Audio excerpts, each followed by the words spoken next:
여러분, 안녕하세요. 오늘 밤 이렇게 용기를 내어 제 이야기를 들려드리려 합니다. 저는 올해 48의 평범한 중년 남자입니다. 아니, 평범하다고 말하기엔 너무 많은 것을 잃어버린 사람이라고 해야 맞을 것 같네요.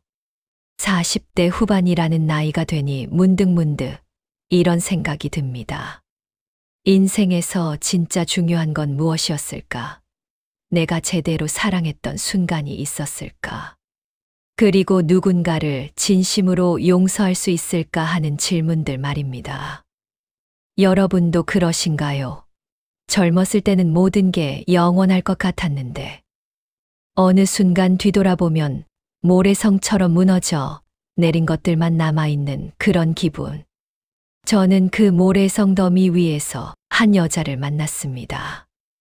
유다정이라는 이름의 기타를 치는 여자였습니다. 지금부터 들려드릴 이야기는 제가 다시 봄을 찾았다가 그 봄을 잃어버리고 그리고 마침내 이해하게 된 어떤 사랑에 대한 이야기입니다. 혹시 제 이야기가 여러분의 마음 한구석을 건드린다면 그것만으로도 저는 오늘 밤 이 고백이 의미 있다고 생각할 것 같습니다. 그럼 시작하겠습니다. 45살이 되던 해봄, 저는 모든 것을 잃었습니다.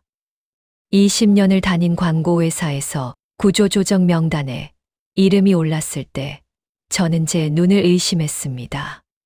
한때는 잘 나가던 광고 기획자였습니다.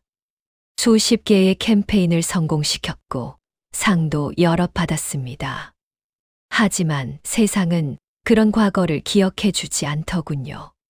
젊은 후배들이 제 자리를 채우는 동안 저는 퇴직금 봉투를 손에 쥔 채 회사 앞 길거리에 서 있었습니다.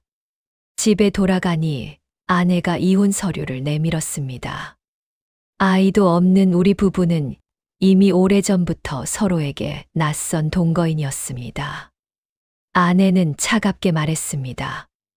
당신과는 더 이상 미래가 보이지 않아요. 미안하지만 각자의 길을 갑시다. 저는 항변조차 하지 못했습니다. 사실 맞는 말이었으니까요. 우리는 이미 오래전에 서로를 잃어버렸습니다. 다만 인정하고 싶지 않았을 뿐이죠. 이혼 절차가 진행되던 그해 여름, 아버지가 돌아가셨습니다. 어머니는 제가 중학생 때 세상을 떠나셨고, 아버지는 평생 혼자 사셨습니다. 장례식장에서 아버지의 흰 수의를 바라보며 저는 처음으로 울었습니다. 회사에서 잘렸을 때도, 이혼 서류에 도장을 찍을 때도 울지 않았던 제가 그제야 무너져 내렸습니다. 평생 성실하게 살아오신 아버지, 자식 하나 잘 키워보겠다고 밤낮으로 일하셨던 아버지.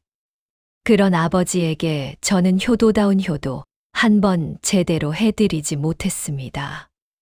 아니, 하지 않았습니다. 바빴으니까요. 회사 일이 바빴고 승진이 바빴고 돈 버는 게 바빴습니다. 그렇게 변명하며 부모님을 뒷전으로 밀어두었던 제 자신이 한없이 부끄러웠습니다. 장례를 치르고 나니 통장에는 300만 원밖에 남지 않았습니다. 퇴직금은 빚 갚고 위자료 주고 나니 거의 남지 않았습니다. 45년을 살아온 제 인생의 잔고가 그것이었습니다. 그날부터 저는 편의점 야간 알바를 시작했습니다. 한때 명함의 부장이라는 직함을 달고 다니던 사람이 이제는 삼각김밥을 진열하고 취객들의 욕설을 들으며 밤을 지새웠습니다. 자존심이 상했을까요? 아니요. 그럴 여유조차 없었습니다. 그저 하루하루를 버티는 것만으로도 벅찼으니까요. 그렇게 석 달쯤 지났을 때였습니다. 편의점 근처 작은 카페에서 다정을 처음 봤습니다. 점심시간도 아니고 저녁도 아닌 어정쩡한 오후 3시쯤이었습니다. 야간 근무를 마치고 집에 가는 길에 잠이 오지 않아 무작정 걷다가 들어간 카페였습니다. 손님이라곤 저 혼자뿐인 텅 빈 공간에서 구석 자리에 앉은 여자 한 명이 조용히 기타를 치고 있었습니다. 다정은 눈을 감고 기타를 켰습니다. 노래를 부르는 건 아니었습니다. 그저 손가락 끝에서 흘러나오는 선율만이 조용한 카페를 채우고 있었습니다. 저는 넋을 잃고 그 모습을 바라봤습니다. 음악이 주는 위로가 있다는 걸 그날 처음 알았습니다. 아니, 어쩌면 오래전에 알았던 것을 잊고 살았는지도 모릅니다. 젊었을 때는 음악을 참 좋아했습니다. 대학 시절에는 친구들과 기타를 치며 노래를 부르기도 했습니다. 하지만 어느 순간부터 그런 것들이 사치처럼 느껴졌습니다. 먹고 살기 바쁜데 무슨 음악이냐고 그렇게 스스로를 다그쳤던 것 같습니다. 다정의 연주는 서툴렀습니다. 중간중간 음이 틀리기도 했고 리듬이 엇나가기도 했습니다. 그런데 이상하게도 그 불완전함이 저를 더 끌어당겼습니다. 마치 상처 입은 사람이 부르는 자장가 같았달까요.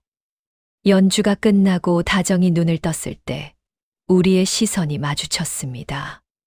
다정은 잠깐 놀란 듯 했지만 이내 희미하게 미소 지었습니다.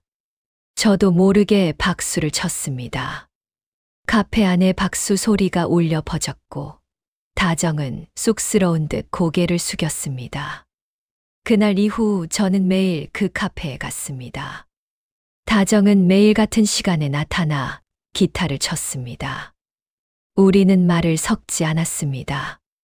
저는 그저 커피를 마시며 다정의 연주를 들었고 다정은 저의 존재를 의식한 듯 말듯 자신의 음악에 몰두했습니다. 2주일쯤 지났을까요? 어느 날 비가 억수같이 쏟아지는 저녁이었습니다. 편의점 야간 근무를 마치고 나오는데 버스 정류장에서 다정이 기타 케이스를 안고 비를 맞고 있었습니다. 우산도 없이 말입니다. 저는 주저없이 제 우산을 건넸습니다. 쓰세요. 저는 괜찮아요. 다정은 고개를 들어 저를 봤습니다. 그제야 가까이에서 본 다정의 얼굴은 예상보다 훨씬 더 지쳐 보였습니다. 눈 밑에는 다크서클이 짙게 드리워져 있었고 입가에는 웃음기가 없었습니다. 카페에서 자주 보던 분이시죠. 제 형편없는 연주를 들어주셔서 감사했어요. 다정의 목소리는 낮고 차분했습니다. 저는 고개를 저었습니다. 형편없다니요. 저는 매일 그 연주를 듣고 싶어서 카페에 갔어요. 선생님 연주는 제게 큰 위로였습니다. 다정은 잠시 아무 말 없이 저를 바라보더니 작게 웃었습니다. 그날 밤 우리는 처음으로 대화를 나눴습니다.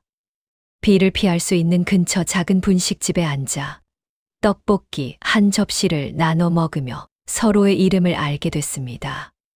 저는 한도윤이라고 합니다. 45이고요.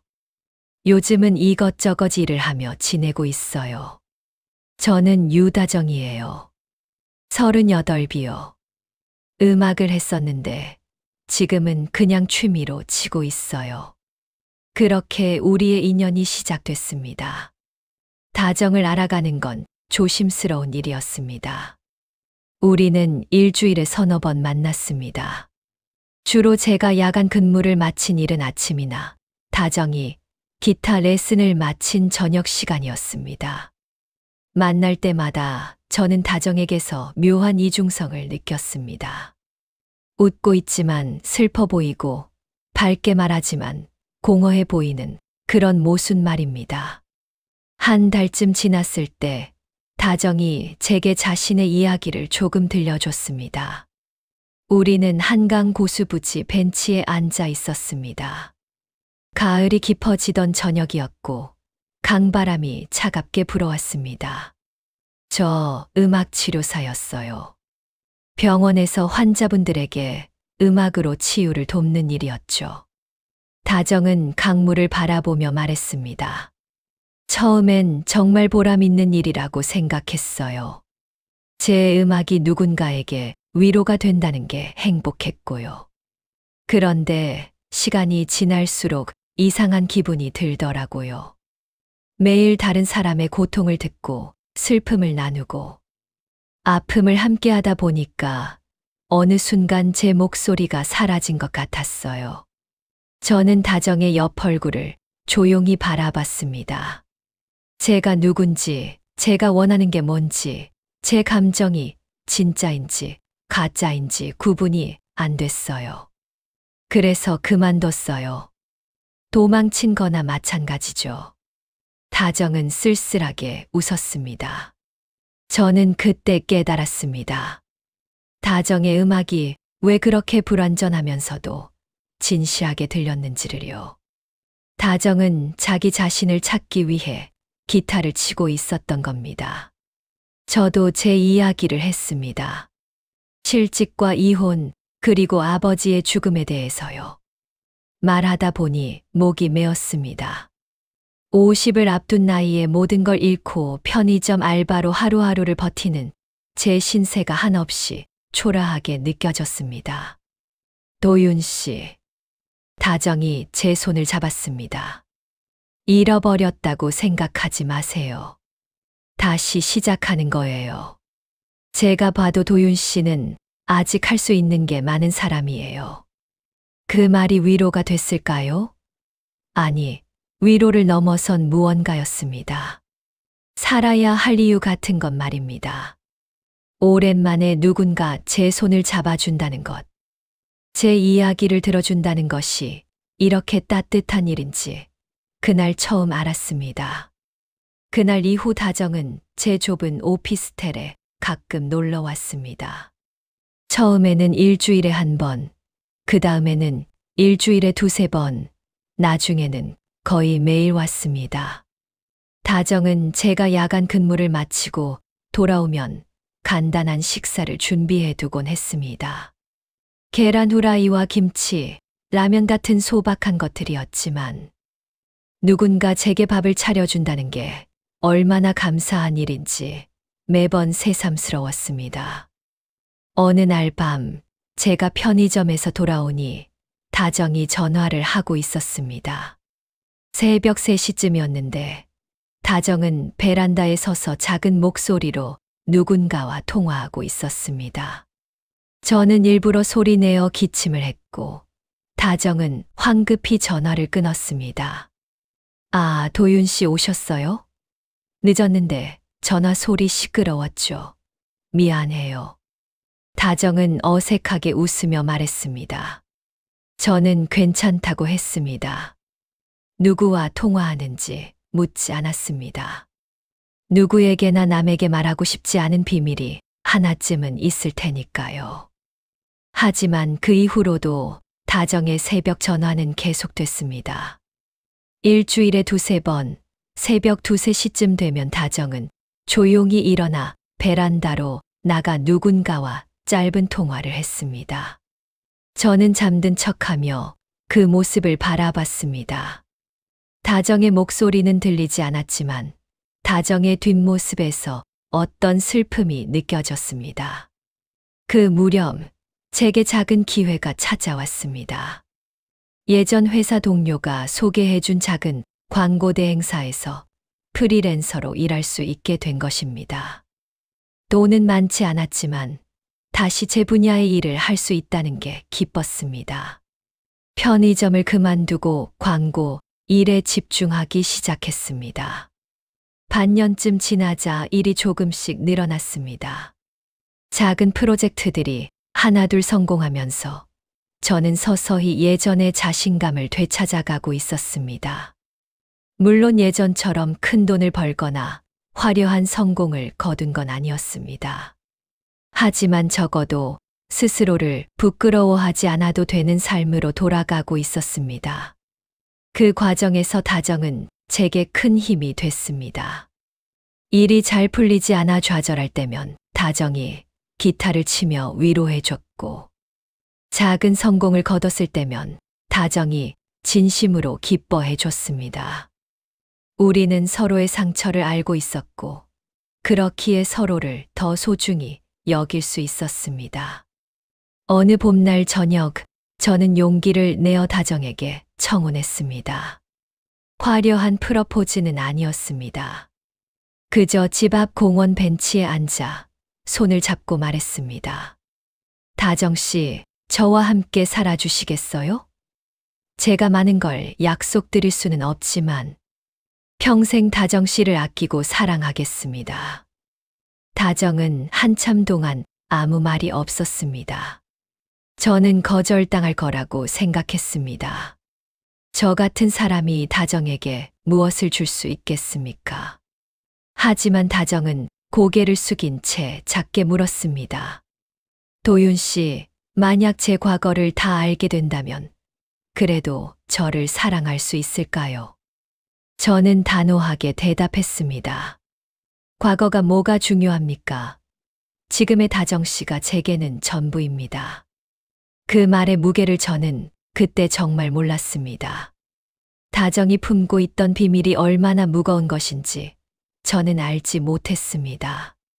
다정은 눈물을 흘리며 고개를 끄덕였습니다. 우리는 그해 여름에 조용히 혼인신고를 했습니다. 결혼 생활은 평화로웠습니다.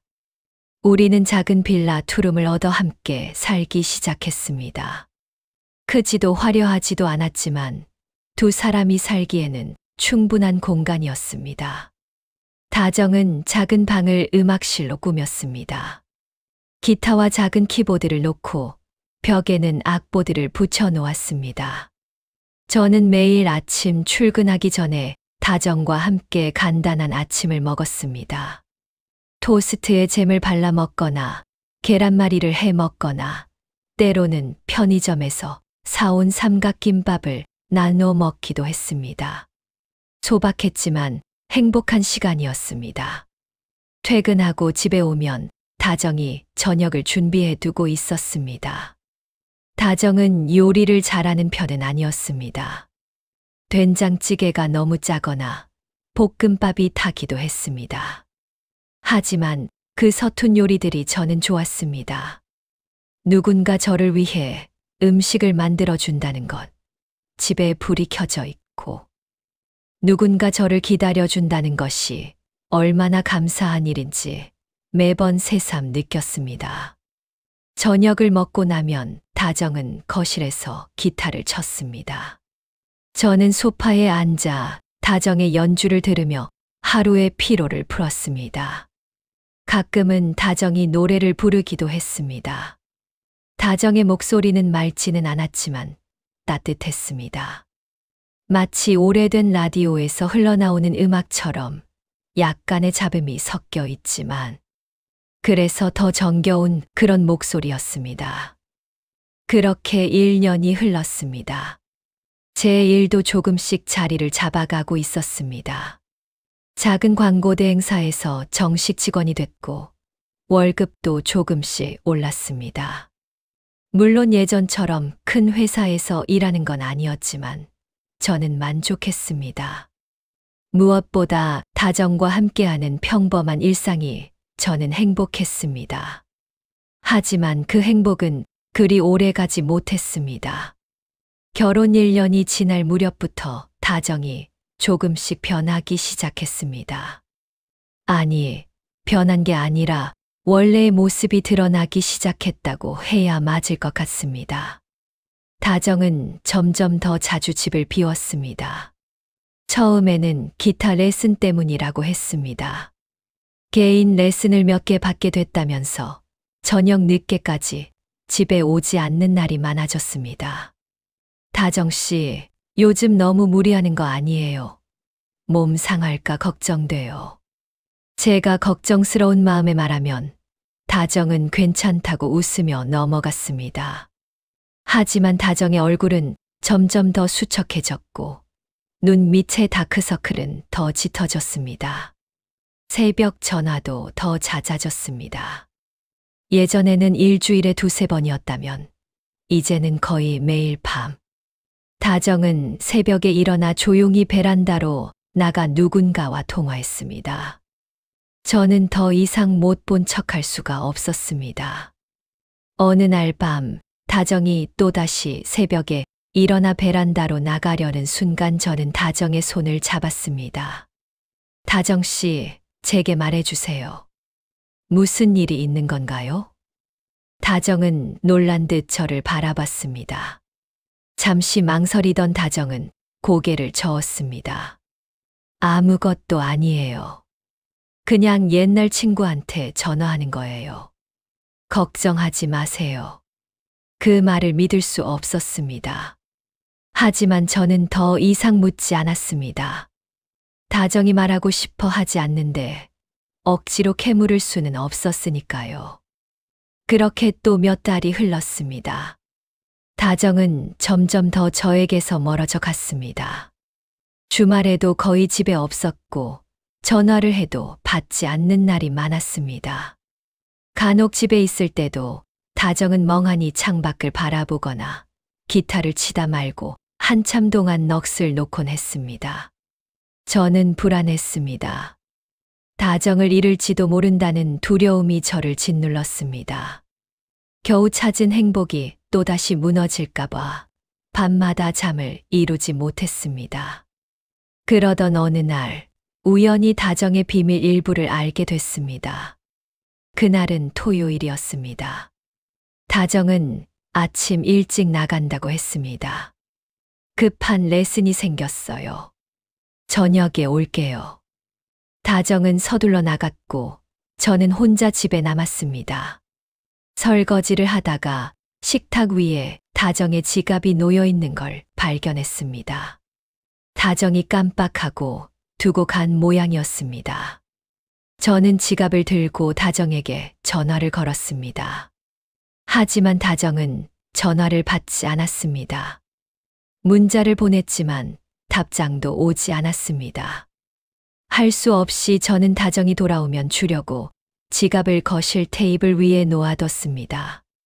그런데 지갑을 놓으려는 순간 지갑이 바닥에 떨어졌습니다. 카드며 영수증들이 쏟아져 나왔습니다. 저는 서둘러 그것들을 주우려다가 한 장의 카드에서 눈을 떼지 못했습니다. 서울재활병원 환자 보호자 면회증. 그 카드에는 다정의 이름이 적혀 있었고 면회 환자명에는 유정민이라고 쓰여 있었습니다. 유정민. 저는 그 이름을 한 번도 들어본 적이 없었습니다. 다정의 가족이나 친구 중에 그런 이름이 있다는 말을 들은 적도 없었습니다. 재활병원이라니 혹시 다정의 가족 중 누군가 아픈 건가? 그렇다면 왜 저에게 말하지 않은 걸까? 저는 혼란스러웠습니다. 이것이 다정이 매일 밤 전화하던 상대와 관련이 있는 걸까? 다정이 자주 집을 비우는 이유가 이것 때문일까? 저는 고민했습니다. 몰래 병원에 가서 확인해 볼까? 아니면 다정이 돌아올 때까지 기다렸다가 직접 물어볼까? 하지만 어느 쪽도 쉽지 않았습니다. 결국 저는 참지 못하고 병원으로 향했습니다. 서울재활병원은 집에서 그리 멀지 않은 곳에 있었습니다. 차로 30분 거리였습니다. 병원에 도착해 안내 데스크에 물었습니다. 유정민이라는 환자분을 면회하고 싶은데요. 직원은 컴퓨터를 확인하더니 말했습니다. 5층 특별병동에 계십니다. 면회증 있으세요? 저는 난감했습니다. 면회증은 다정이 가지고 있는데 제가 어떻게 들어갈 수 있을까요? 제가 보호자인데 면회증을 깜빡했습니다. 신분증으로 확인 가능한가요? 직원은 난처한 표정을 지었습니다. 원칙적으로는 면회증이 있어야 하는데요. 잠시만 기다려 주세요. 직원은 어디론가 전화를 걸었고 잠시 후 수간호사가 내려왔습니다. 유정민 환자분 보호자분이시죠? 그런데 저희 기록에는 보호자가 유다정 씨로만 등록되어 있는데요. 저는 그 말에 얼어붙었습니다. 유다정이요. 그건 제 아내인데요. 저도 보호자로 등록하고 싶습니다. 수간호사는 이상한 듯 저를 바라봤습니다. 아내분이시라고요? 그런데 유정민 환자분의 배우자로 등록된 분이 유다정 씨신데요. 배우자라고요? 저는 귀를 의심했습니다. 무슨 말도 안 되는 소리인가 싶었습니다. 실수가 있으신 것 같은데요. 유다정은 제 아내입니다.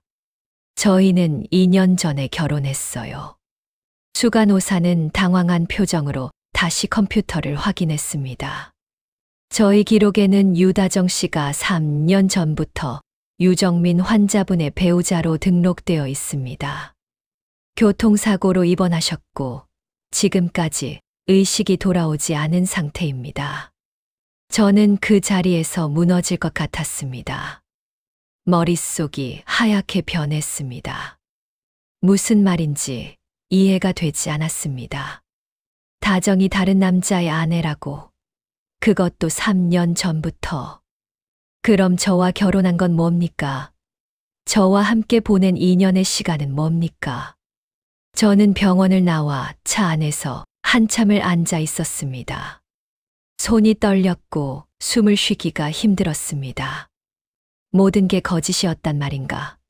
다정이 저에게 보여준 사랑도, 우리가 함께한 시간도 모두 거짓이었단 말인가? 저는 집으로 돌아왔습니다. 다정은 아직 돌아오지 않았습니다.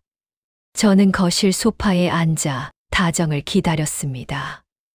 몇 시간이 지났을까요? 해가 지고 어둠이 내렸습니다. 밤 9시쯤 다정이 집에 돌아왔습니다. 다정은 지친 얼굴로 문을 열고 들어오다가 소파에 앉아 있는 저를 보고 놀란 듯 멈춰 섰습니다. 도윤 씨, 왜 불도 안 켜고 앉아 있어요? 어디 아파요? 저는 천천히 테이블 위에 면회증을 들어 보였습니다. 다정은 그것을 보는 순간 얼굴이 하얗게 변했습니다. 다정 씨, 아니 유다정 씨. 설명 좀 해주시겠습니까? 유정민이 누구죠? 그리고 당신이 그 사람의 아내라는 게 무슨 말입니까? 다정은 아무 말도 하지 못했습니다. 그저 그 자리에 서서 입술을 깨물 뿐이었습니다. 저는 억눌렀던 감정이 터져 나오는 걸 느꼈습니다. 저한테 거짓말한 거예요? 아니면 저도 모르게 중혼을 하게 만든 거예요? 대체 뭐가 진실이고 뭐가 거짓입니까? 다정은 고개를 떨구고 울기 시작했습니다. 하지만 저는 다정을 위로할 수 없었습니다. 제 마음도 너무 아팠으니까요. 미안해요. 정말 미안해요. 하지만 지금 당장은 설명할 수가 없어요. 시간을 주세요. 제발요. 다정은 그 말만 남기고 집을 나갔습니다. 저는 다정을 붙잡지 못했습니다. 아니, 붙잡고 싶지 않았습니다. 그날 밤 저는 혼자 집에 남아 아침까지 잠들지 못했습니다. 다정은 돌아오지 않았습니다. 하루가 지나고 이틀이 지나고 일주일이 지났습니다. 다정에게 전화를 해도 받지 않았습니다. 문자를 보내도 답이 없었습니다. 다정의 친구들에게 연락해봤지만 아무도 다정의 소재를 알지 못했습니다. 저는 회사도 제대로 나가지 못했습니다. 일도 손에 잡히지 않았습니다. 상사가 걱정스러운 눈빛으로 저를 바라봤지만 저는 아무 말도 할 수 없었습니다. 어떻게 설명하겠습니까? 제 아내가 사실은 다른 남자의 아내이기도 하다는 걸 말입니까? 결국 저는 회사에 휴직계를 냈습니다. 그리고 다정을 찾기 시작했습니다. 우리가 처음 만났던 카페, 다정이 자주 버스킹을 하던 지하철역, 함께 걸었던 한강 고수부지, 모든 곳을 돌아다녔습니다. 하지만 어디에도 다정은 없었습니다. 그러던 어느 날, 병원에서 전화가 왔습니다. 유정민 환자분이 의식을 회복하셨습니다. 혹시 보호자분과 연락이 닿으시면 알려주시겠습니까? 저는 전화를 끊고 한참을 멍하니 앉아 있었습니다. 유정민이 깨어났다니. 3년 동안 식물인간 상태로 누워있던 남자가 깨어났다니.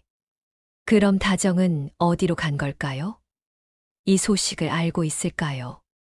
저는 다시 병원으로 갔습니다. 이번에는 면회를 하러 간 게 아니었습니다.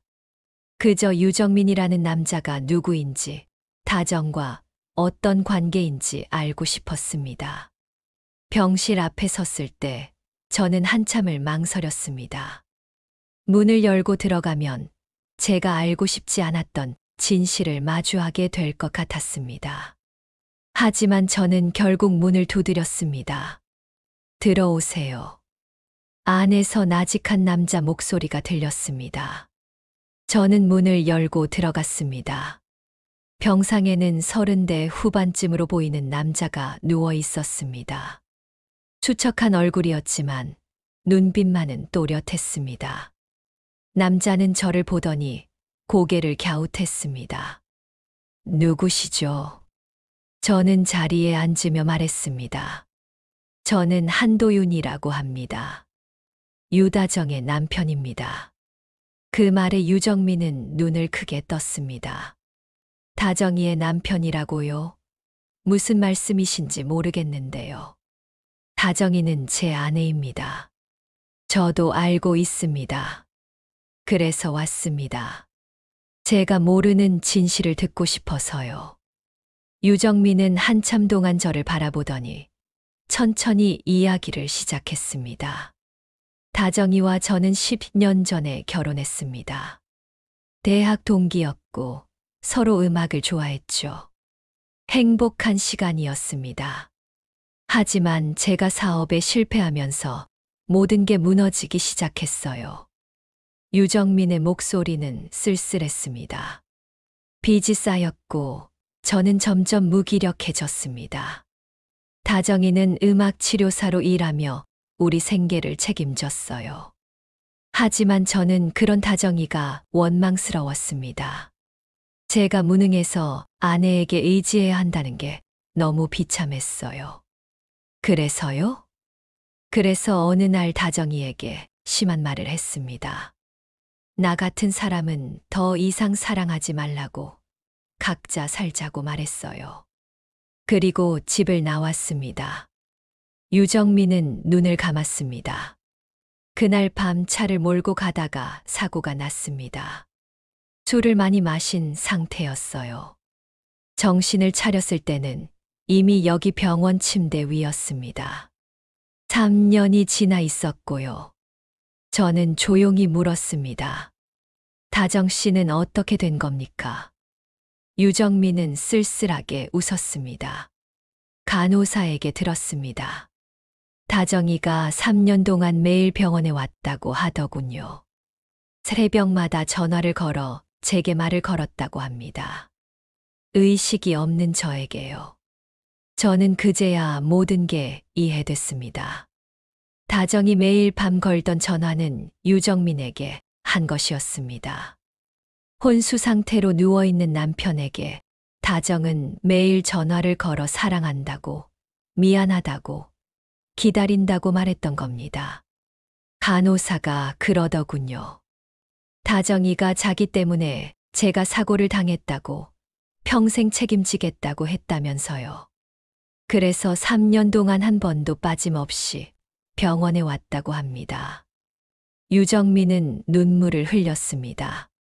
그런데 지금 다정이는 어디 있습니까? 제가 깨어났다는 소식을 들었을 텐데 왜 오지 않는 겁니까? 저도 모릅니다. 다정 씨는 일주일 전부터 행방불명입니다. 저는 자리에서 일어났습니다. 더 이상 그곳에 있을 수 없었습니다. 제가 다정 씨를 찾으면 연락드리겠습니다. 저는 병실을 나왔습니다. 복도를 걸으며 눈물이 났습니다. 다정의 고통이 느껴졌습니다. 얼마나 힘들었을까요? 혼수 상태의 남편을 돌보면서도 새로운 사랑을 시작하면서도 그 죄책감과 괴로움 속에서 다정은 얼마나 많이 울었을까요? 다정을 찾는 일은 쉽지 않았습니다. 저는 다정과 관련된 모든 장소를 다시 한번 찾아갔습니다. 다정이 일하던 병원, 다정이 기타 레슨을 하던 문화센터, 다정의 친구들이 사는 동네까지. 하지만 어디에서도 다정의 흔적을 찾을 수 없었습니다. 한 달이 지났습니다. 저는 점점 지쳐갔습니다. 회사에서는 복직하라는 연락이 왔지만 저는 거절했습니다. 다정을 찾기 전에는 아무것도 할 수 없었습니다. 어느 날 밤, 저는 우리가 처음 만났던 카페에 갔습니다. 이제는 다정이 나타날 거라고 기대하지 않았습니다. 그저 다정과의 추억이 있는 그곳에서 잠시라도 다정을 느끼고 싶었습니다. 카페는 예전 그대로였습니다. 다정이 앉아 기타를 치던 구석 자리도 그대로였습니다. 저는 그 자리에 앉아 커피를 주문했습니다. 문득 카페 주인이 제게 다가왔습니다. 저기, 혹시 다정 씨 아세요? 저는 고개를 끄덕였습니다. 네, 잘 압니다. 혹시 다정 씨를 봤습니까? 주인은 고개를 저었습니다. 못 봤어요. 그런데 2주일 전쯤 다정 씨가 이걸 맡기고 갔어요. 혹시 한도윤이라는 분이 오시면 전해달라고요. 주인은 봉투 하나를 건넸습니다. 저는 떨리는 손으로 봉투를 받았습니다. 안에는 다정의 편지와 낡은 악보 한 장이 들어 있었습니다. 편지를 펼쳤습니다. 도윤 씨에게. 이 편지를 쓰는 게 얼마나 힘든지 몰라요. 도윤 씨께 어떻게 사과해야 할지, 어떻게 설명해야 할지 모르겠어요. 정민이와 저는 10년을 함께 했어요. 사랑했고 행복했어요. 하지만 삶이 힘들어지면서 우리는 서로를 잃어갔어요. 정민이는 자책했고 저는 그런 정민이를 지켜보는 게 너무 아팠어요. 사고가 났을 때 저는 제 자신을 용서할 수 없었어요. 제가 정민이를 더 잘 이해했더라면, 더 사랑했더라면 정민이가 그런 선택을 하지 않았을 거라고 생각했어요. 3년 동안 저는 정민이 옆에서 기다렸어요. 언젠가 깨어날 거라고 믿으며 매일 병원에 갔어요. 하지만 시간이 갈수록 저는 무너져 갔어요. 제 목소리가 사라지고 제가 누구인지 잊어갔어요. 그때 도윤 씨를 만났어요. 도윤 씨는 저에게 다시 살아갈 이유를 줬어요. 도윤 씨 덕분에 저는 웃을 수 있었고 행복할 수 있었어요. 하지만 그게 잘못이었어요. 저는 도윤 씨를 속였어요. 정민이에 대해 말하지 않았고 제 과거를 숨겼어요. 그게 얼마나 비겁한 일인지 알았지만 도윤 씨를 잃고 싶지 않았어요. 이제 정민이가 깨어났어요. 병원에서 연락이 왔어요. 저는 기뻤지만 동시에 두려웠어요. 이제 저는 어떻게 해야 할까요? 정민이에게 돌아가야 할까요? 아니면 도윤 씨 곁에 남아야 할까요? 생각 끝에 저는 결정했어요. 도윤 씨도 정민이도 저 때문에 더 이상 아파하지 않기를 바라요. 그래서 저는 떠나려고 해요. 두 분 모두에게서요. 비겁하다고 생각하시겠죠? 맞아요. 저는 비겁해요. 용기가 없어요. 사랑한 두 사람 중 한 사람을 선택할 용기도, 두 사람 모두를 책임질 용기도 없어요. 그래서 이렇게밖에 할 수 없어요. 용서해 주세요. 그리고 행복하세요. 도윤 씨는 정말 좋은 사람이에요. 다시 행복을 찾으실 거예요. 악보는 제가 도윤 씨를 위해 만든 곡이에요. 제목은 나를 잊지 말아요예요. 하지만 부탁이에요. 저를 잊어주세요. 그게 도윤 씨를 위한 일이에요. 사랑했어요. 진심으로요. 다정 올림. 저는 편지를 읽고 한참을 울었습니다. 카페 안에서 사람들 앞에서 저는 소리 내어 울었습니다. 다정이 얼마나 힘들었을지, 얼마나 고민했을지 생각하니 가슴이 미어졌습니다. 집에 돌아와 악보를 펼쳤습니다. 다정의 손글씨로 빼곡하게 적힌 멜로디와 가사가 있었습니다. 저는 오랜만에 기타를 꺼냈습니다. 대학 시절 이후로 한 번도 치지 않았던 기타였습니다. 서툰 손가락으로 악보를 따라 쳤습니다. 음이 틀리고 리듬이 엇나갔습니다. 하지만 계속 쳤습니다. 다정이 남긴 마지막 선물을 저는 끝까지 연주하고 싶었습니다. 가사의 마지막 부분은 이랬습니다. 당신의 봄이 나로 끝나지 않길, 다시 찾아올 봄을 기다리길, 나를 잊고 행복하길. 저는 그날 밤 다짐했습니다. 다정을 잊지 않겠다고. 하지만 다정이 원한 대로 행복을 찾겠다고. 이틀 후 저는 다시 병원을 찾았습니다. 유정민은 재활치료를 받고 있었습니다. 3년간 누워 있었던 몸은 약해져 있었지만 유정민은 열심히 회복하고 있었습니다.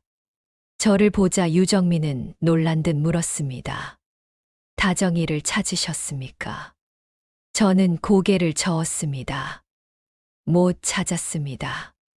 하지만 다정 씨가 남긴 편지를 받았습니다. 저는 유정민에게 편지를 보여줬습니다. 유정민은 편지를 읽으며 눈물을 흘렸습니다. 다정이는 정말 바보예요. 혼자 모든 걸 짊어지려고 하다니. 유정민은 고개를 저었습니다.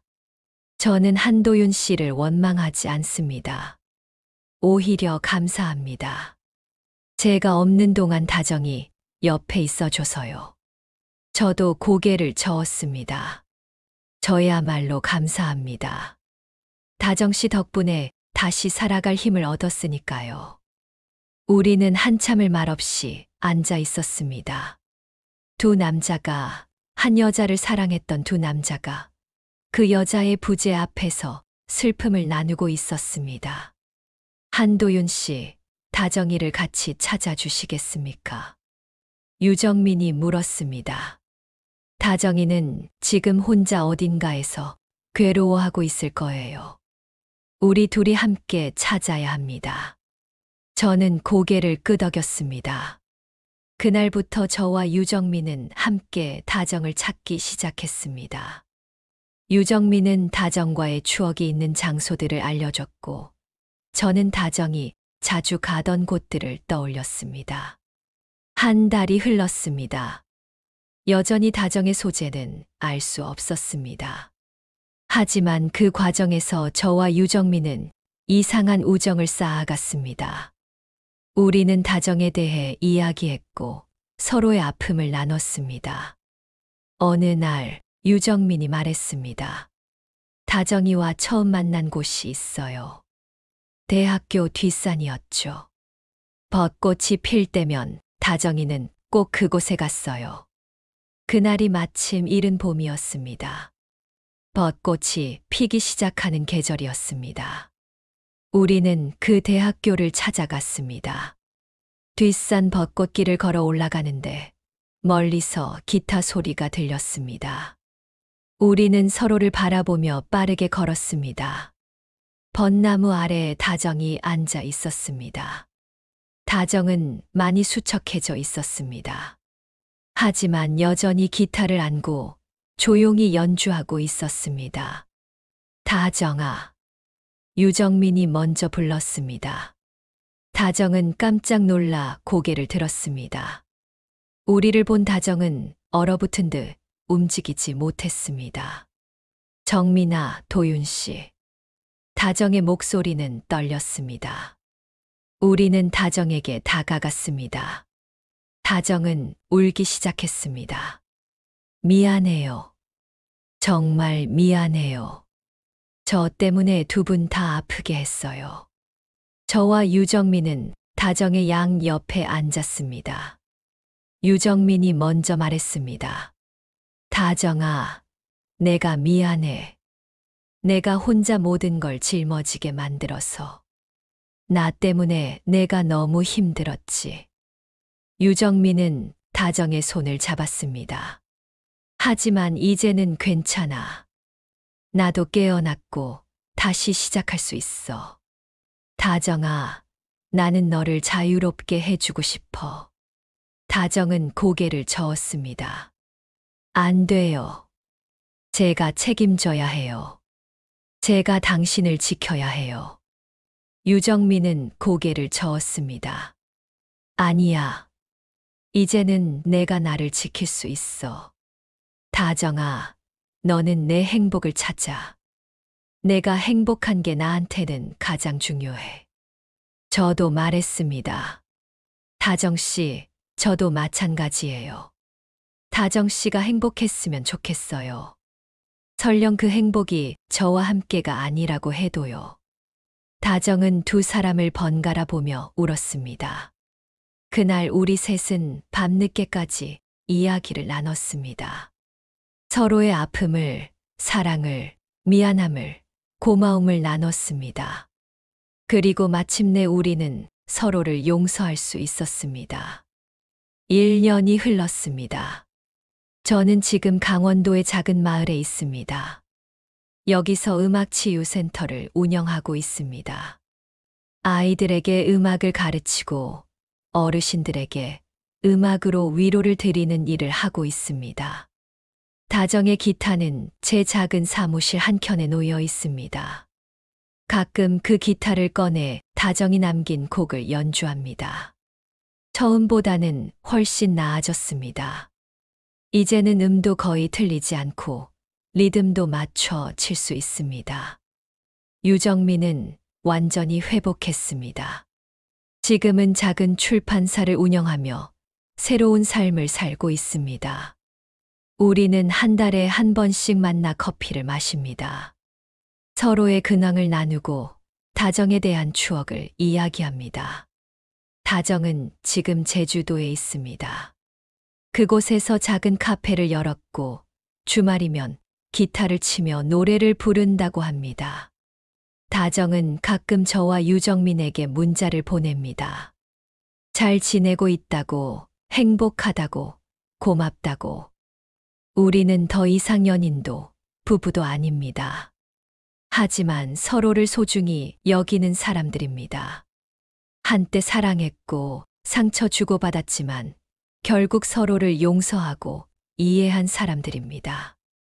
매년 봄이면 저와 유정민은 다정이 있는 제주도를 찾아갑니다. 세 사람이 함께 바닷가에 앉아 기타를 칩니다. 서툴지만 따뜻한 연주입니다. 우리는 함께 다정의 곡을 부릅니다. 나를 잊지 말아요라는 그 노래를요. 하지만 우리는 서로를 잊지 않기로 했습니다. 그 기억이 아프더라도, 그 추억이 복잡하더라도 우리는 서로를 기억하기로 했습니다. 왜냐하면 그것이 진정한 사랑이고 진정한 용서라고 믿으니까요. 지금 제 앞에는 10살쯤 되어 보이는 여자아이가 앉아 있습니다. 아이는 기타를 배우러 왔습니다. 선생님, 기타 치는 거 어려워요. 손가락이 아파요.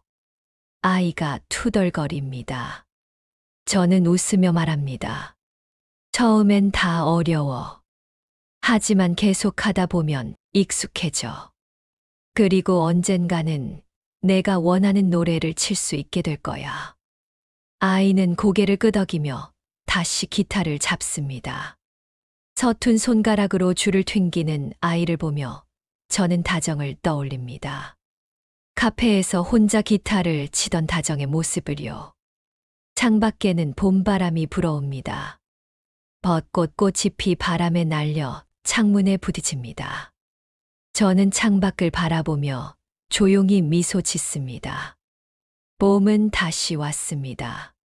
다정에게도, 유정민에게도, 그리고 저에게도. 우리는 각자의 자리에서 각자의 봄을 살아가고 있습니다. 그것만으로도 충분합니다. 그것만으로도 행복합니다. 사랑은 소유가 아니라 존중이고, 집착이 아니라 자유이며, 기억이 아니라 용서로 남는다는 걸 저는 이제 압니다. 여러분, 제 이야기를 끝까지 들어주셔서 감사합니다. 50을 바라보는 나이에 저는 많은 것을 배웠습니다. 인생은 우리가 계획한 대로 흘러가지 않는다는 것. 사랑은 때로 아프지만 그래서 더 소중하다는 것. 그리고 용서는 상대를 위한 것이 아니라 나 자신을 위한 것이라는 거요. 여러분 모두 행복하세요. 그리고 사랑하세요. 끝까지요.